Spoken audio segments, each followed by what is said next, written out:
Are you trying to turn your Honda Ruckus from something like this into something like this?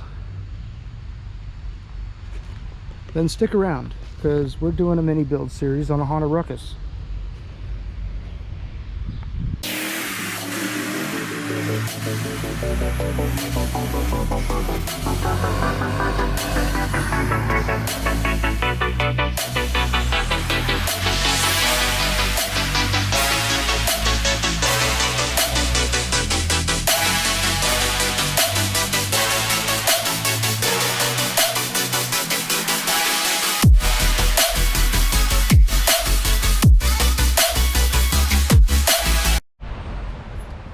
All right, seat frame first. That's recommended first place to start. Remove this bolt, and remove this bolt on both sides, and then once we have that off, we'll pick up from there. All right, once you have the bracket off with the seat, you're gonna remove the 10 mils here and pop the actual seat off of these brackets. Then remove the Phillips head screws to get the brackets off of the old frame. Get the new brackets with the black bushings moved over to your new frame, which is now two-piece. And then we're going to attach the seat to this, probably after we're done mounting these to the frame. These mounts are also compatible with your factory helmet lock. Now, this is not a rivet. It is a headless screw. You can grab it with a pair, I just use small vice grips, get it out, transfer it over to the new brackets. Simple as that. At the same time, I've taken all the plastics off because I have a new gas tank cover and I'm putting rear pegs on as well. And just like that, quick, simple, painless. Factory bracket is on. The helmet lock. You don't use the third bolt, just the 1 and the 2.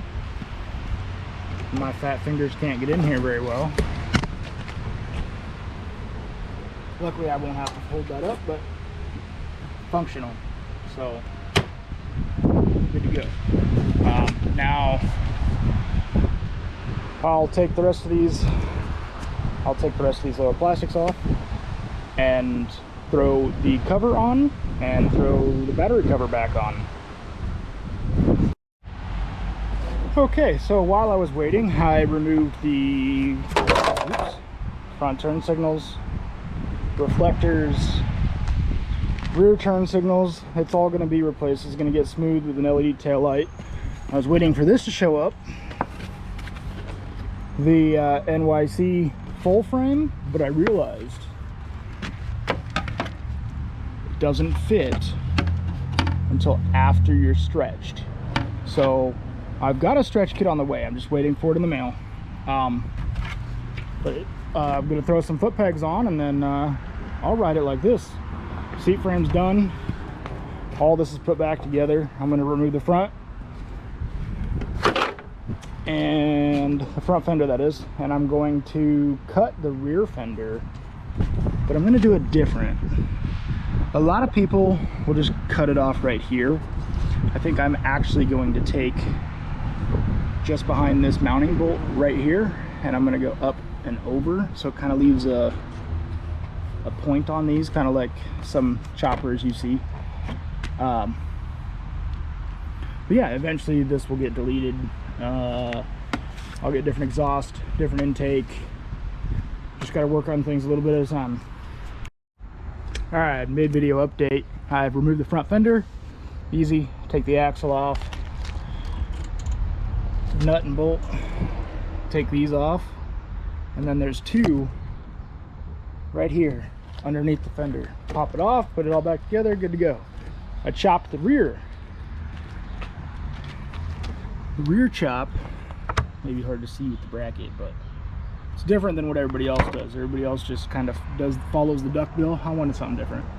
It's temporary until my stretch gets here and I can delete the air box, get some exhaust, and delete that as well. What else have I done? I'm painting the tank cover, but I can't install the tank cover until the stretch is on, because I got the full frame tank cover that comes all the way back. So I got to stretch it first. I tried to find a cup holder, but it won't work right now anyway. yeah, front signals are off. This is just a light bar that I had laying in the garage, mounted to the headlight bracket, which will eventually be changed and mounted with these bolts for the front forks. But not bad. I've had this for 2 days.